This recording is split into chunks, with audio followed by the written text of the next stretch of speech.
India is the most populous country in the world. Over 1.4 billion people use rupee, the official currency of India. The country's fintech revolution is being eyed by the biggest economies of the world. India, with an expected 7+% growth in GDP, is the fastest economy in the world. However, its currency is still weak. In November 2023, the currency hit a record low of 83.42. On February 19, the currency was at 83.1. But why is the rupee still weak? Is it good or bad for the country? Let me explain.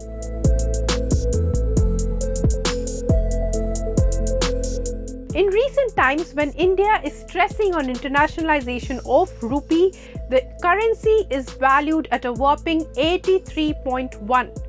Now, this is not good because it means that for every $1, you need to spend 83 rupees. But did you know that there was a time in 1970s when dollar was equivalent to 8 rupees, which means $1 was equal to 8 rupees. So the value has depreciated over 10 times in these years. And well, if you see this chart, the depreciation has happened only in the recent years.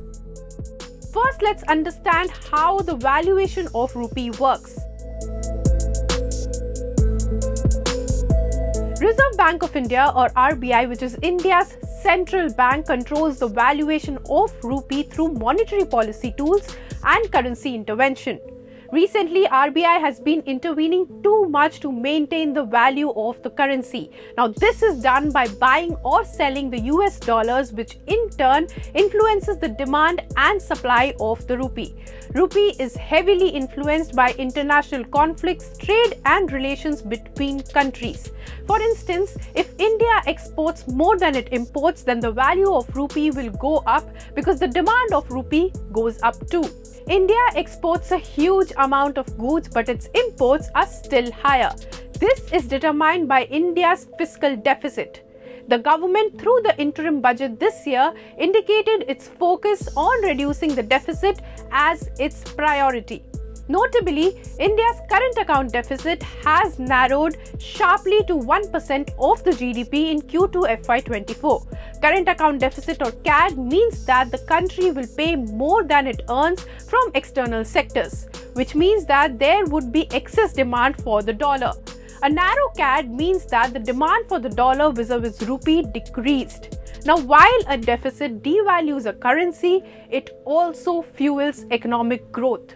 I'll come to that later. Now, the fluctuation of rupee's value is also led by foreign investments. When foreign investors are bullish on India's growth, they pour money into Indian markets and the rupee's value raises. But this also makes it dependent on global market sentiments. If you would have seen, when US markets are affected, Indian markets fall too. The US and China markets influence India more than others. For instance, when US Treasury yields rise, investors don't put money in emerging markets like India. In November, rupee hit record low because Fed was increasing interest rates. Therefore, the Treasury yields were also rising.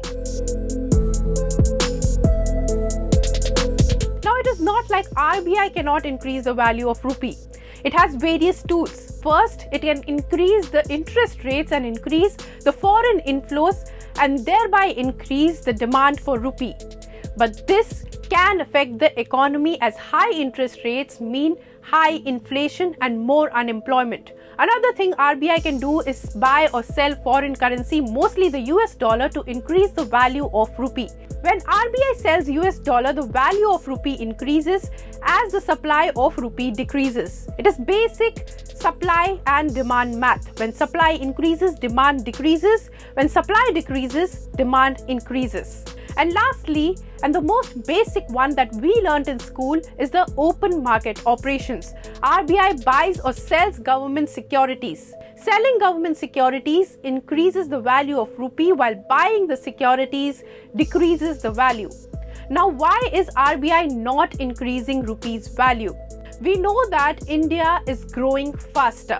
Its economy is set to become the third largest in the world.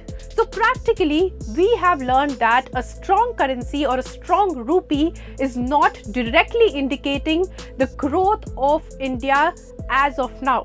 For a developing economy, a devalued currency may not be all bad. Let me tell you how. A weak currency boosts the nation's exports by making its goods competitive in global markets. And the goods are cheaper, so more countries import from you. Higher export volumes spur economic growth, and high prices on imports also help in increase in domestic customers buying local products because imported ones are pricey. And well, the government's Make in India plan is aimed to reduce imports and increase exports. Second is trade balance is improved, thereby shrinking trade deficits. This is also one of the main focuses of the government right now. And lastly, tourism is boosted. If traveling to India is cheaper, then influx of tourists in the country will also be higher. Hence, RBI as of now is not very keen on pushing the value of rupee up. Well, there are disadvantages of a devalued currency too.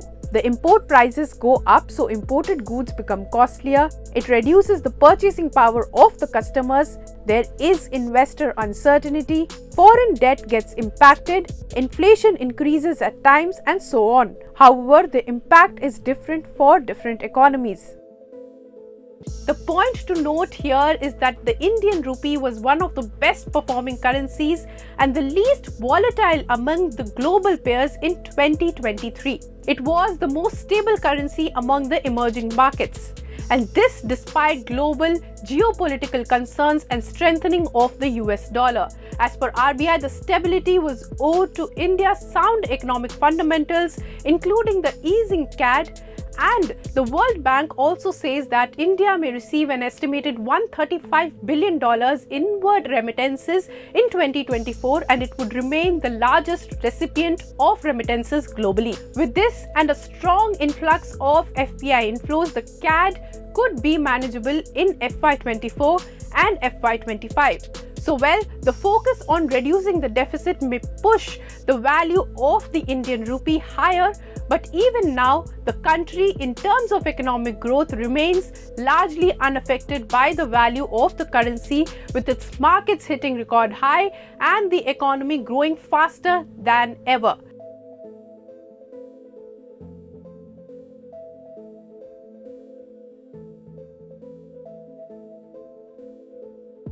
If you like this video, then like, share and subscribe to Mirror Now.